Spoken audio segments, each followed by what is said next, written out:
So what do you think all of these people have in common? So they are all people who have a significant amount of influence. So an influencer is a person who has a significant amount of followers on any sort of social media platform. Usually consists of celebrities, Instagrammers, bloggers, vloggers, and they usually are promoting a product to their followers. So why exactly do we trust these people and allow them to have influence over us? Well, first of all, they're usually pretty relatable because we tend to follow people who have similar interests to us.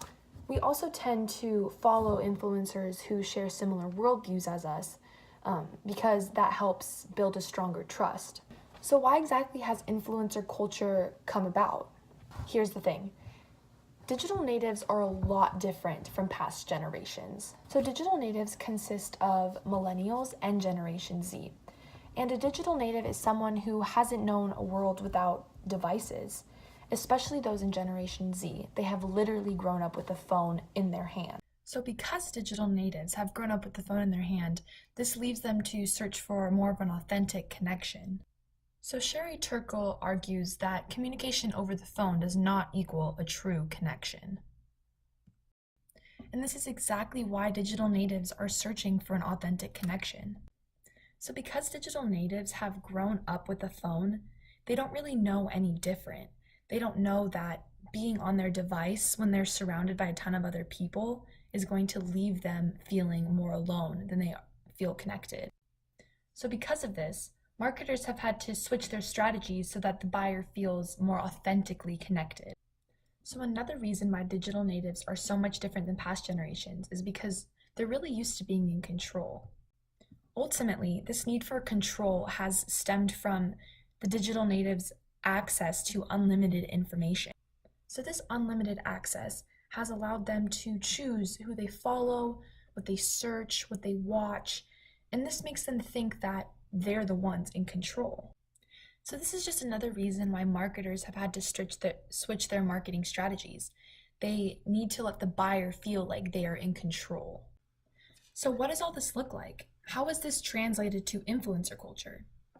So marketers are using real people who share the same passions, interests, worldviews as their followers to market their product.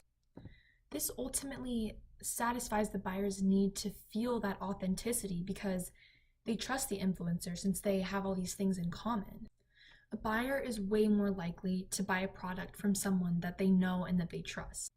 Also, because the buyer now trusts the influencer, they feel like they're the one in control of the relationship because they're the one who allowed themselves to build this trust. So ultimately, all of this provides the perfect platform for an influencer to sell a product to their follower. And all of this is why marketers now use influencers to sell their products. So at this point, you might be asking yourself, how is this even authentic? It's not. So let's take a look at the failed Firefest Music Festival to see just how tragically inauthentic all of this is. So Billy McFarland, who was the producer of this music festival, got thousands of people to believe that they were in for the most wild and luxurious experience of their life in the Bahamas. So he got certain influencers like Kendall Jenner and Gigi Hadid to market this music festival over social media in order to gain legitimacy. I think their influence worked a little bit too well.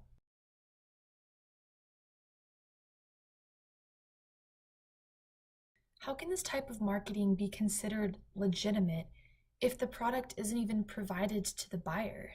People just like Billy are taking advantage of buyers simply for a profit because they know their weaknesses.